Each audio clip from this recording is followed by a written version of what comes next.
Buenos días, señor presidente. Guadalupe Herrera Rábago, del periódico La Última Palabra, de Cadereyta y Juárez, Nuevo León. Primero que nada, de manera muy breve, un agradecimiento enorme del pueblo de Cadereyta, ya que ni el gobernador ni el presidente municipal de Cadereyta se han dignado a agradecer esa obra que está ahí del drenaje que le pedimos. Enorme apoyo para Cadereyta. Señor presidente, en 1953 se aprueba que las mujeres votemos en México.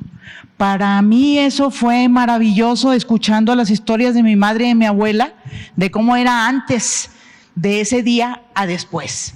Han cambiado mucho las cosas, he valorado mucho el papel de la mujer, trato de desarrollar el pensamiento crítico en las mujeres que me rodean.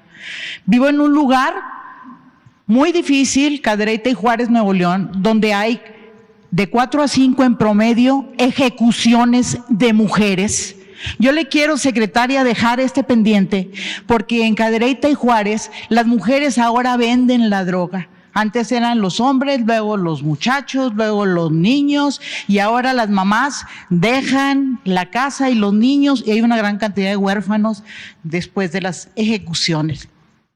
Pero como quiera, las mujeres creo que van cambiando.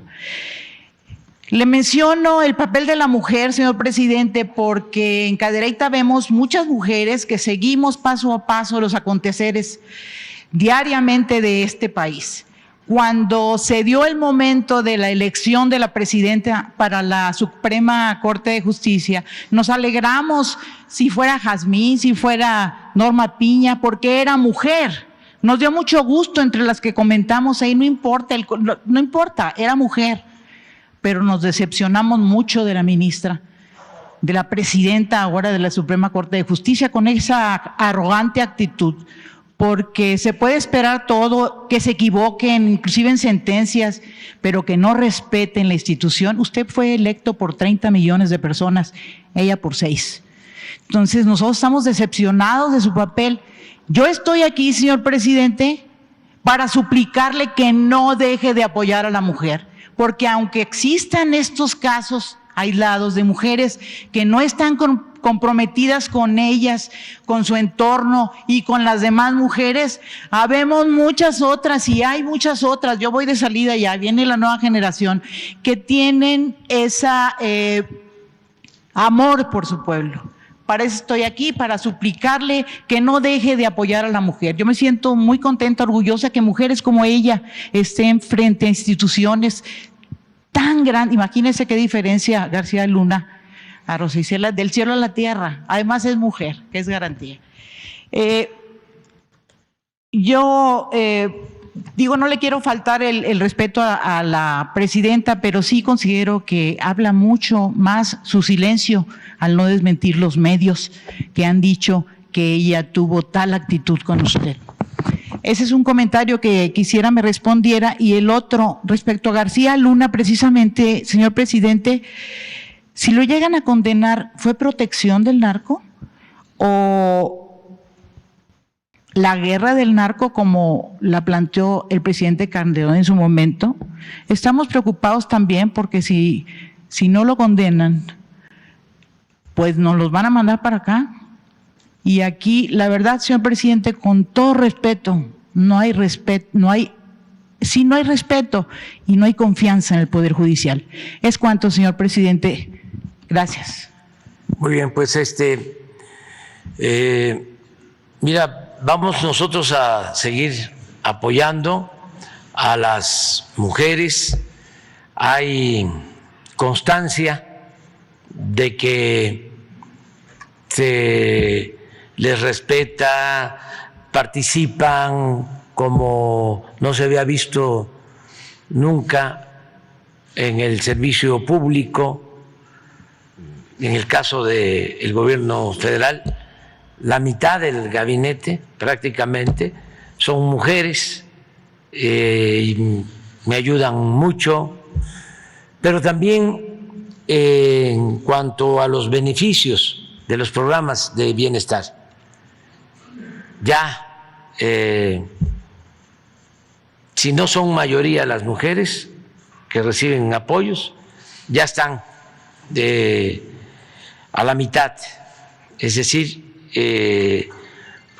son beneficiarias igual que los hombres de todos los programas sociales. Hay casos como por ejemplo la entrega de becas para estudiantes, que son alrededor de 11 millones, la mayoría que reciben las becas, de los que reciben las becas, son mujeres. Y ya está en el programa Sembrando Vida, que es trabajo en el campo, también el porcentaje de mujeres beneficiadas con este programa es muy importante, ya pasa del 30%, y así vamos a continuar. Lo demás no es tan importante, aunque se sostiene que la forma es fondo. Lo que interesa es que el Poder Judicial actúe con honestidad, con rectitud, y que tenga como único amo al pueblo de México. El problema con el Poder Judicial es que desde hace mucho tiempo, sobre todo a partir del periodo neoliberal, se sometieron como empleados de grupos económicos, de grupos de intereses creados, nacionales y extranjeros.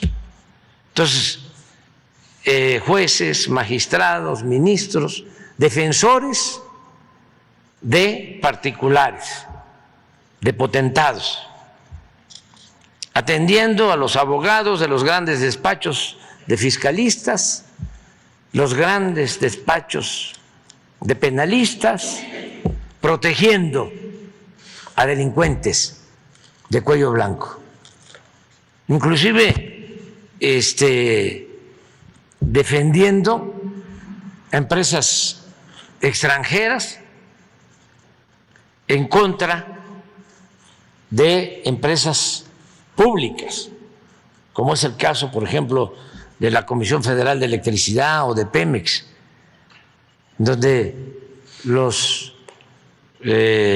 principales defensores de las empresas extranjeras en el sector energético son jueces, magistrados, ministros y otras instituciones que crearon durante el periodo neoliberal a partir de las reformas llamadas estructurales, que no fue más que la privatización de los bienes del país para beneficio de particulares. Bueno, crearon supuestos organismos autónomos. Por ejemplo, crearon un organismo para evitar los monopolios. Tiene un nombre, COFECE, ¿sí? Porque partieron para saquear a Pemex y saquear a la Comisión Federal de Electricidad, o para dejarles el mercado de la industria eléctrica y de los energéticos a particulares nacionales y extranjeros. Partieron del supuesto o utilizaron como excusa el que eran monopolios Pemex y la Comisión Federal de Electricidad. Entonces había necesidad de abrir el mercado para crear competencia. Entonces dejaron entrar a monopolios como Iberdrola en el caso eléctrico y como muchas empresas extranjeras. Bueno, pues ese COFECE, todo lo que se hacía para proteger a Pemex, para proteger a la Comisión Federal de Electricidad, que habían dejado a las dos empresas en estado lamentable, porque lo que querían era que desaparecieran por completo. Nada más, en el caso de la industria eléctrica, si no hubiésemos intervenido, si no se hubiese dado el cambio, la Comisión Federal de Electricidad estaría generando apenas hoy el 20% de la energía eléctrica que consumimos en el país. Cuando hace 25 años era la que generaba toda la energía eléctrica que consumíamos en ese entonces en el país, porque fueron creciendo las empresas particulares y el propósito era quitarlas. ¿Qué creen que pasa? Termina su tiempo como directora de COFECE, la abogada que siempre estuvo amparándose contra de las empresas públicas, y me mandan a decir de una empresa de Monterrey, creo que de Alfa, que si no tenía yo inconvenientes porque querían contratarla como funcionaria. Les digo, no tengo ningún inconveniente. Pues ¿qué inconveniente puedo tener? Porque parte de lo que hicieron estos legisladores conservadores fue bloquear, limitar la ley de austeridad, en donde se establecía que un funcionario público no podía terminar su cargo y pasar a la iniciativa privada, porque había un conflicto de intereses, como lo hizo Zedillo, dando el mal ejemplo, que termina de presidente y se va a trabajar de asesor de una empresa ferrocarrilera a la que se le entregó los ferrocarriles nacionales. O Calderón, que termina de presidente y se va a trabajar con Iberdrola. Entonces, cuando llegamos, se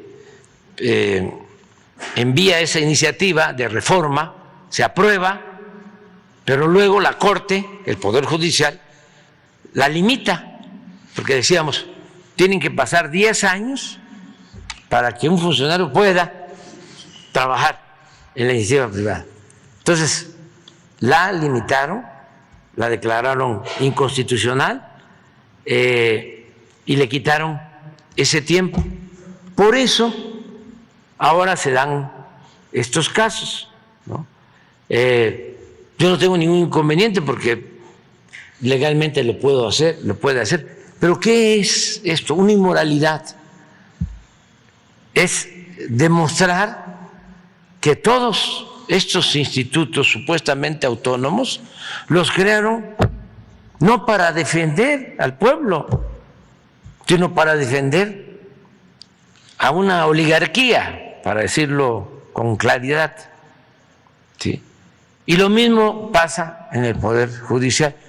Lo demás es lo de menos, ¿no? Es como el que se presenta una iniciativa para que se aumente el monto de la multa al que insulte al presidente.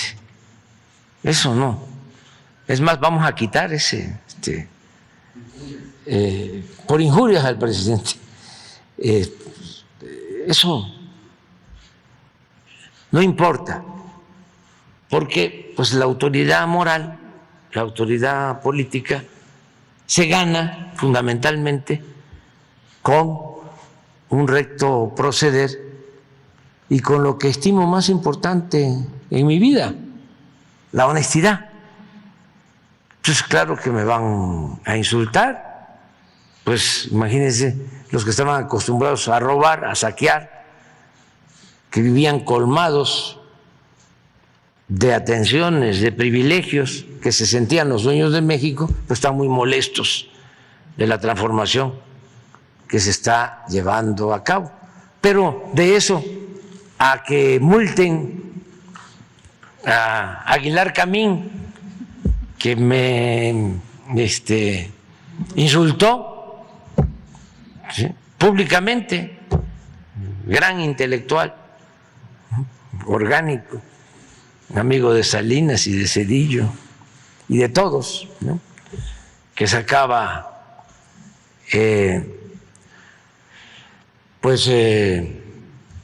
jugosas ganancias, ¿no? Por el trabajo de estar apoyando al régimen corrupto, ¿sí? ¿Por qué esa ley hay que derogarla? Yo recuerdo que en las memorias que no se publicaron, que tenía Díaz Ordaz, una de las cosas que me llamó mucho la atención es de que él decía que el ingeniero Eberto Castillo se sentía el presidentito. Fíjense, Díaz Ordaz, después del 68, el presidentito. Y manifestando, ¿sí?, su coraje, porque el ingeniero Eberto, como opositor en el movimiento del 68, había dado el grito de independencia en Ciudad Universitaria. Entonces, era un afán que prevalecía de autoritarismo, o sea, que no había nada de tolerancia. Entonces es un régimen muy vertical, muy de mano dura, y es muy probable que eso haya llevado a que tomara la decisión de utilizar al Estado Mayor en ese entonces para reprimir a los estudiantes. Y antes también, yo creo que por injurias, no, eso fue porque lo acusaron de que se robó, ya me acordé, había una planta en la laguna, en la hacienda de los Madero,